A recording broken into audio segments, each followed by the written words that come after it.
I am writing this under an appreciable mental strain, since by tonight I shall be no more.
Penniless, and at the end of my supply of the drug which alone makes life endurable, I can bear the torture no longer, and shall cast myself from this garret window into the squalid street below.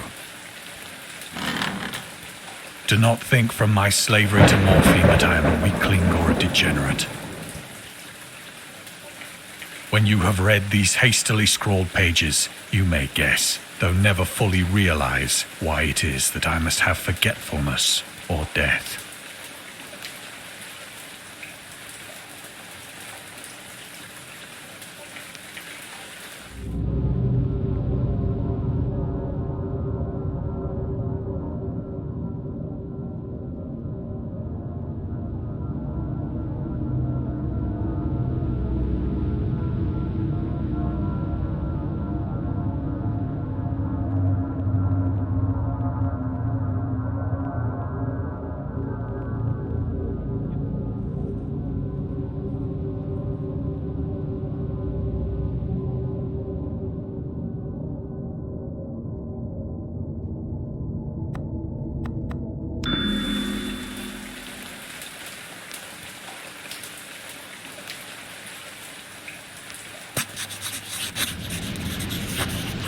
It was in one of the most open and least frequented parts of the broad Pacific that the packet of which I was supercargo fell a victim to the German sea raider.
The Great War was then at its very beginning, and the ocean forces of the Hun had not completely sunk to their later degradation, so that our vessel was made a legitimate prize, whilst we of her crew were treated with all the fairness and consideration due us as naval prisoners.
So liberal, indeed, was the discipline of our captors that 5 days after we were taken, I managed to escape alone in a small boat with water and provisions for a good length of time.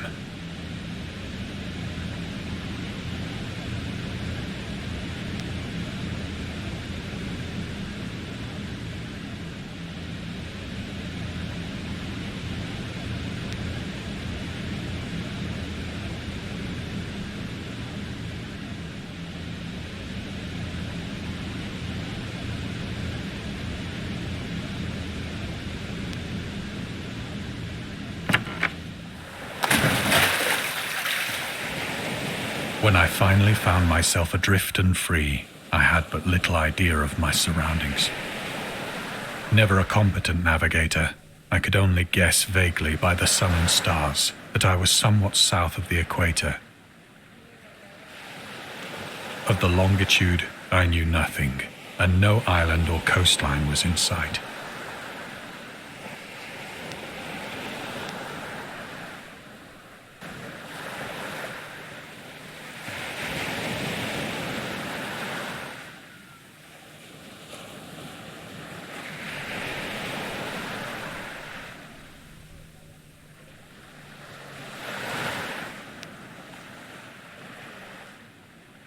The weather kept fair, and for uncounted days I drifted aimlessly beneath the scorching sun, waiting either for some passing ship or to be cast on the shores of some habitable land.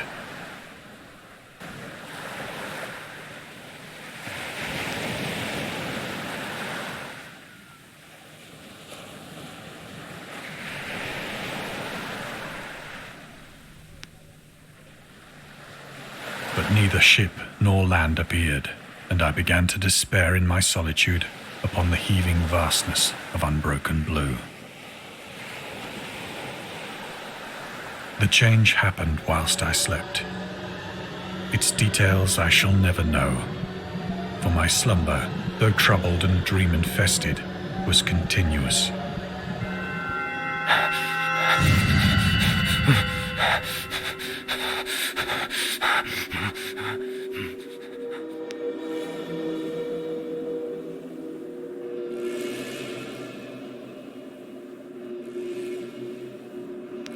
When at last I awoke, it was to discover myself half sucked into a slimy expanse of hellish black mire, which extended about me in monotonous undulations as far as I could see, and in which my boat lay grounded some distance away.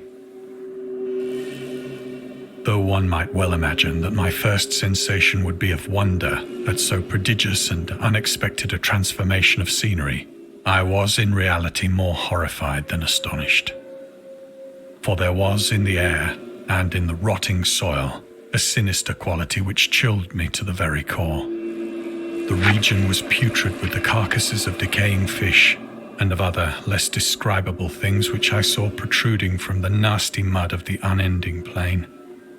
Perhaps I should not hope to convey in mere words the unutterable hideousness that can dwell in absolute silence and barren immensity. There was nothing within hearing and nothing in sight save a vast reach of black slime. Yet the very completeness of the stillness and the homogeneity of the landscape oppressed me with a nauseating fear. The sun was blazing down from a sky which seemed to me almost black in its cloudless cruelty, as though reflecting the inky marsh beneath my feet.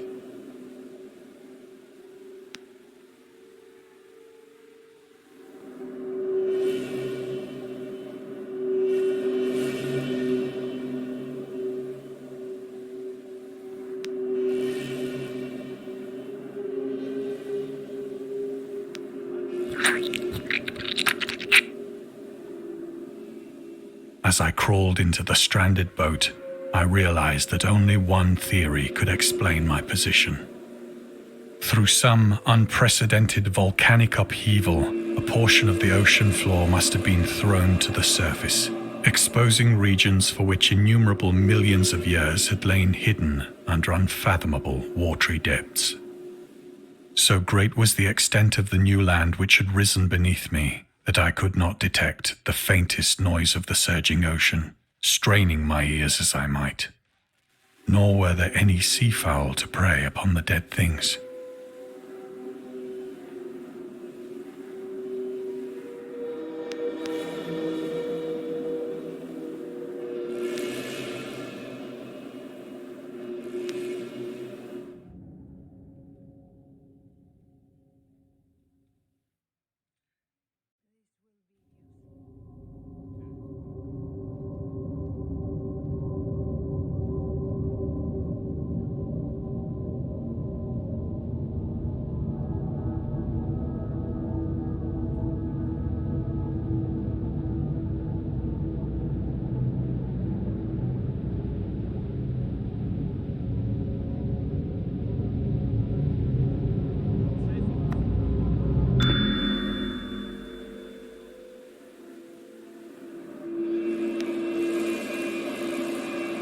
For several hours I sat thinking or brooding in the boat, which lay upon its side and afforded a slight shade as the sun moved across the heavens.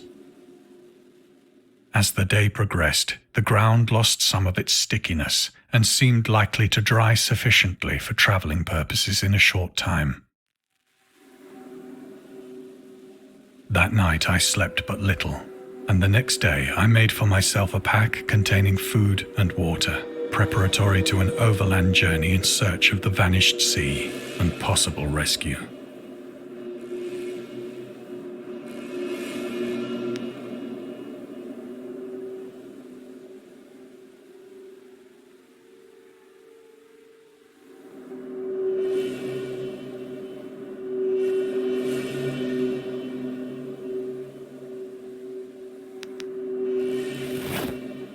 On the third morning, I found the soil dry enough to walk upon with ease.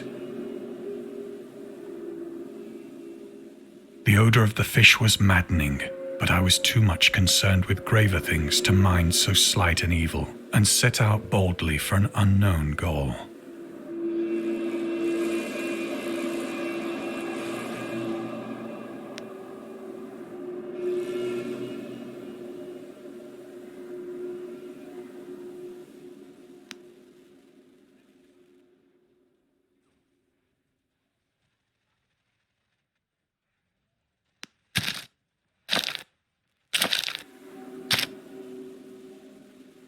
All day I forged steadily westward, guided by a faraway hummock which rose higher than any other elevation on the rolling desert.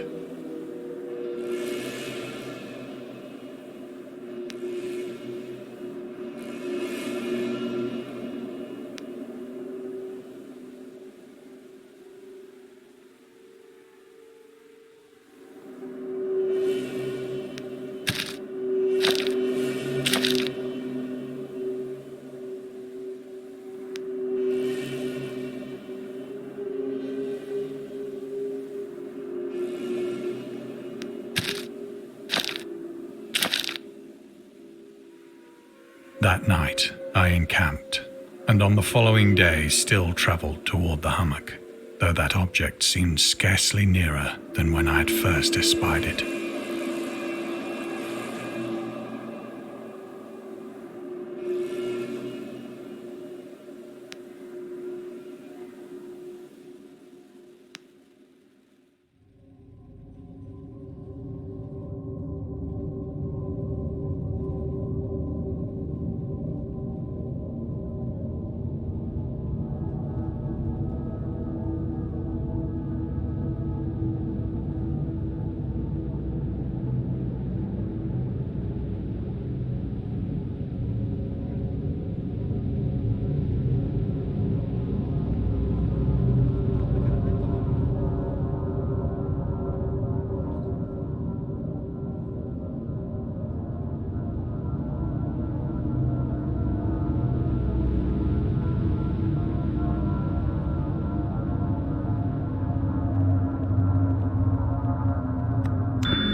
By the fourth evening, I attained the base of the mound, which turned out to be much higher than it had appeared from a distance, an intervening valley setting it out in sharper relief from the general surface. Too weary to ascend, I slept in the shadow of the hill. I know not why my dreams were so wild that night, but ere the waning and fantastically gibbous moon had risen far above the eastern plain,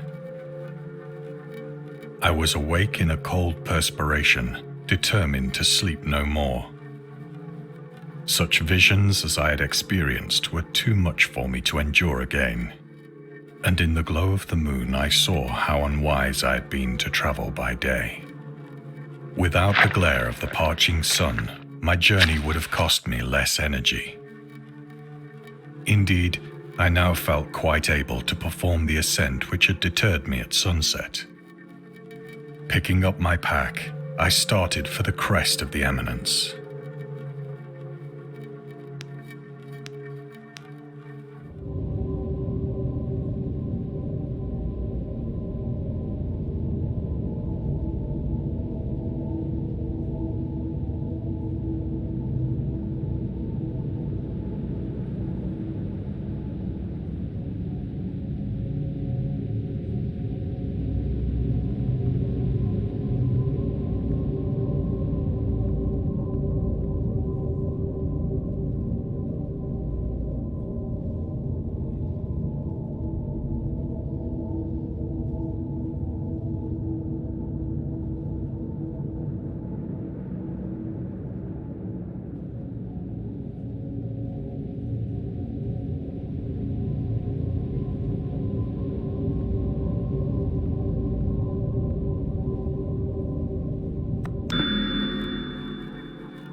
I have said that the unbroken monotony of the rolling plain was a source of vague horror to me. But I think my horror was greater when I gained the summit of the mound and looked down the other side into an immeasurable pit or canyon, whose black recesses the moon had not yet soared high enough to illumine. I felt myself on the edge of the world, peering over the rim into a fathomless chaos of eternal night. Through my terror ran curious reminiscences of Paradise Lost, and of Satan's hideous climb through the unfashioned realms of darkness. As the moon climbed higher in the sky, I began to see that the slopes of the valley were not quite so perpendicular as I had imagined.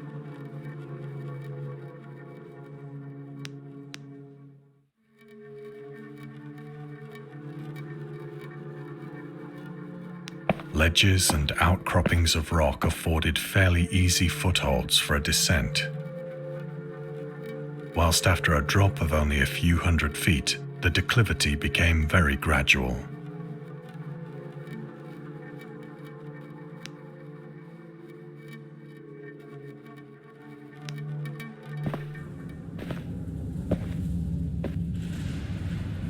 Urged on by an impulse which I cannot definitely analyze, I scrambled with difficulty down the rocks and stood on the gentler slope beneath, gazing into the Stygian deeps where no light had yet penetrated. All at once, my attention was captured by a vast and singular object on the opposite slope, which rose steeply about 100 yards ahead of me. An object that gleamed whitely in the newly bestowed rays of the ascending moon.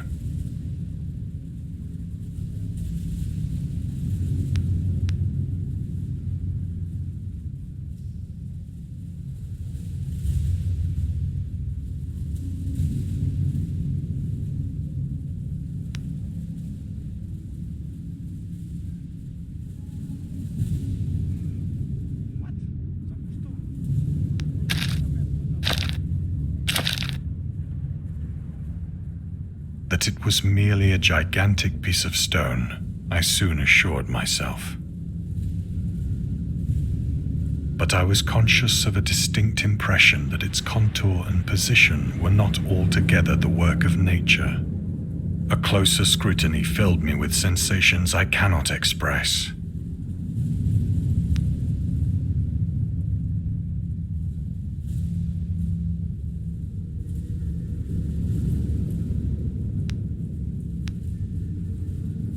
For despite its enormous magnitude and its position in an abyss which had yawned at the bottom of the sea since the world was young, I perceived beyond a doubt that the strange object was a well-shaped monolith,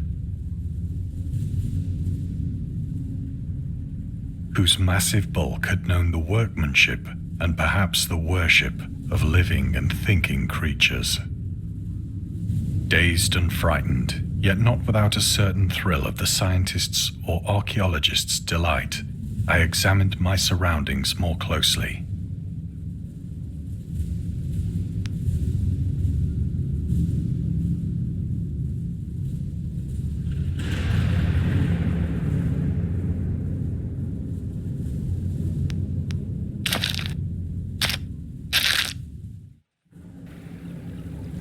The moon, now near the zenith, shone weirdly and vividly above the towering steeps that hemmed in the chasm, and revealed the fact that a far-flung body of water flowed at the bottom, winding out of sight in both directions and almost lapping my feet as I stood on the slope. Across the chasm, the wavelets washed the base of the cyclopean monolith, on whose surface I could now trace both inscriptions and crude sculptures.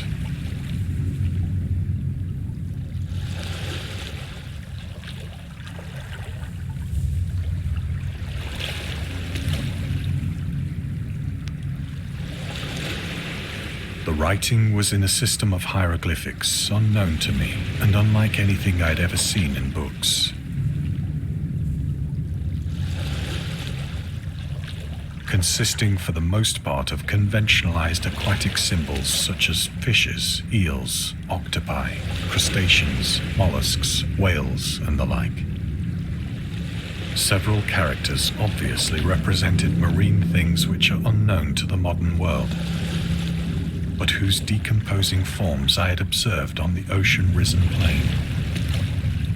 It was the pictorial carving, however, that did most to hold me spellbound.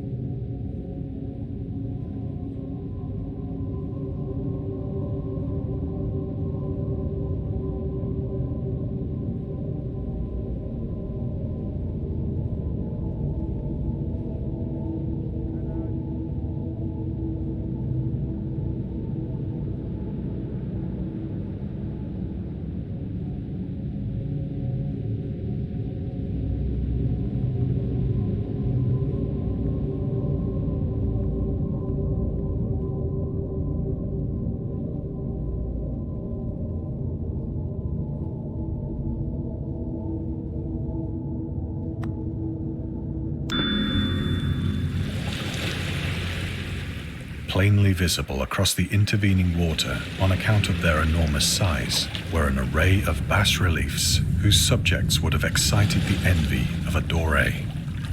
I think that these things were supposed to depict men, at least a certain sort of men, though the creatures were shown disporting like fishes in the waters of some marine grotto, or paying homage at some monolithic shrine which appeared to be under the waves as well. Of their faces and forms I dare not speak in detail, for the mere remembrance makes me grow faint. Grotesque beyond the imagination of a Poe or a Bulwer. They were damnably human in general outline, despite webbed hands and feet, shockingly wide and flabby lips,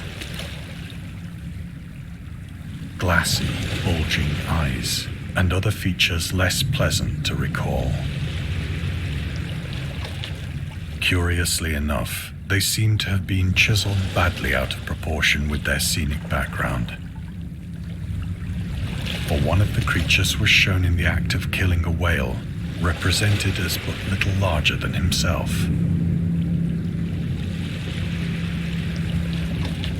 I remarked, as I say, their grotesqueness and strange size, but in a moment decided that they were merely the imaginary gods of some primitive fishing or seafaring tribe. Some tribe whose last descendant had perished eras before the first ancestor of the Piltdown or Neanderthal man was born.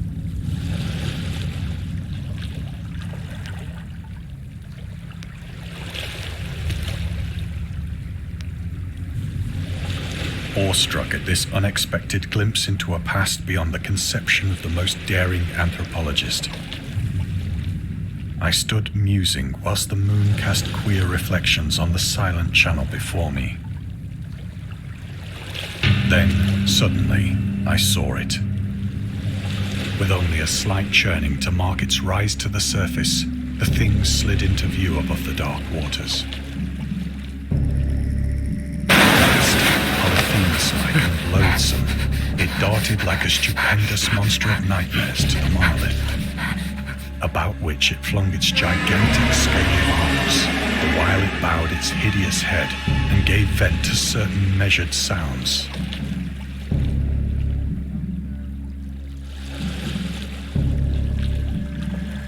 I think I went mad then. Of my frantic ascent of the slope and cliff, and of my delirious journey back to the stranded boat, I remember little.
sang a great deal and laughed oddly when I was unable to sing.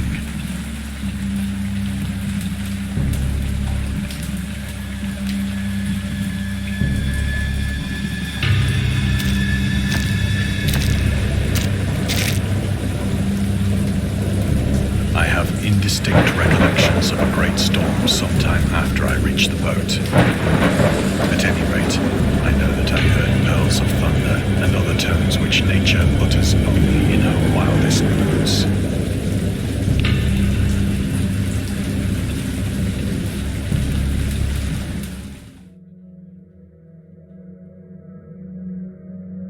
When I came out of the shadows, I was in a San Francisco hospital. Brought thither by the captain of the American ship which had picked up my boat in mid-ocean. In my delirium, I had said much, but found that my words had been given scant attention. Of any land upheaval in the Pacific, my rescuers knew nothing. Nor did I deem it necessary to insist upon a thing which I knew they could not believe.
Once I sought out a celebrated ethnologist and amused him with peculiar questions regarding the ancient Philistine legend of Dagon, the fish god.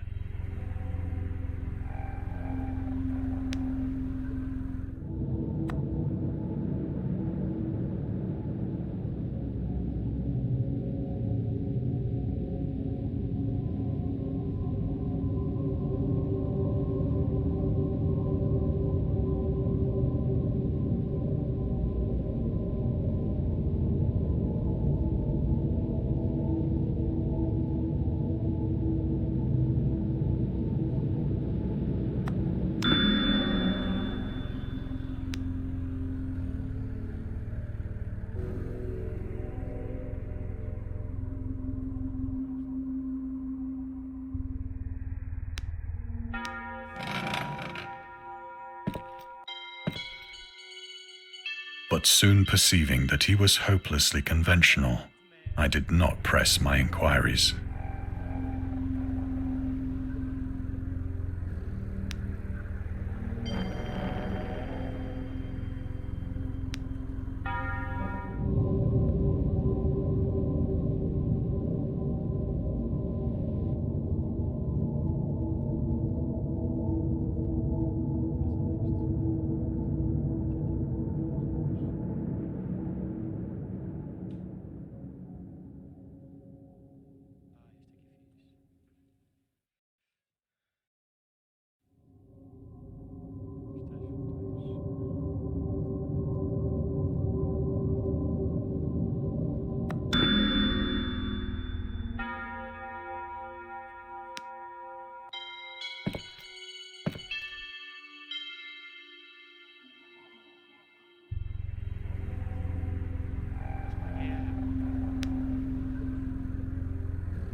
It is at night, especially when the moon is gibbous and waning, that I see the thing. I tried morphine, But the drug has given only transient surcease, and has drawn me into its clutches as a hopeless slave. So now I am to end it all, having written a full account for the information or the contemptuous amusement of my fellow men.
Often, I ask myself if it could not all have been a pure phantasm, a mere freak of fever as I lay sun-stricken and raving in the open boat after my escape from the German man-of-war.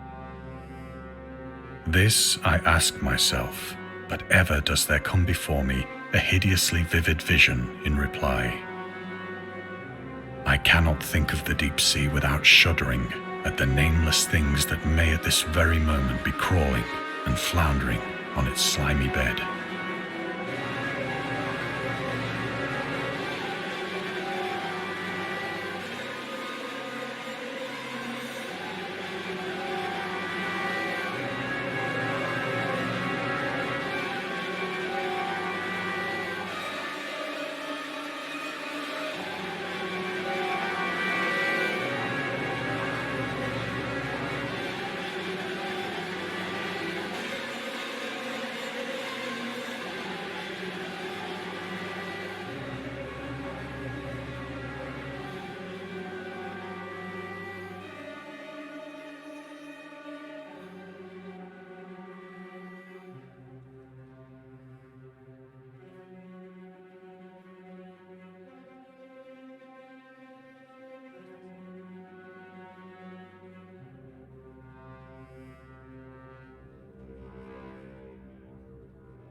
worshipping their ancient stone idols and carving their own detestable likenesses on submarine obelisks of water-soaked granite.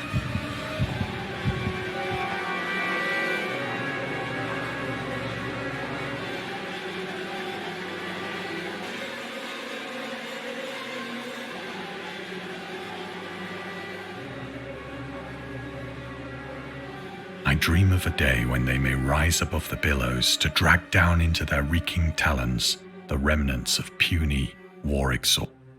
Of a day when the land shall sink and the dark ocean shall ascend amidst universal pandemonium.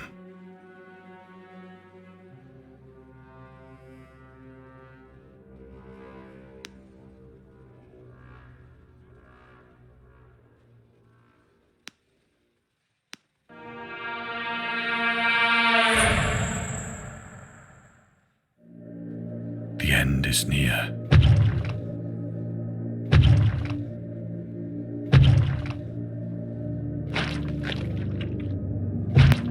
I hear a noise at the door, as of some immense slippery body lumbering against it.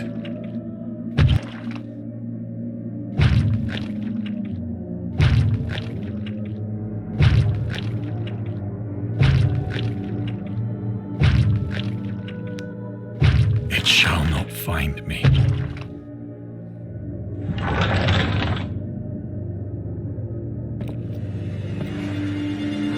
God, that hand!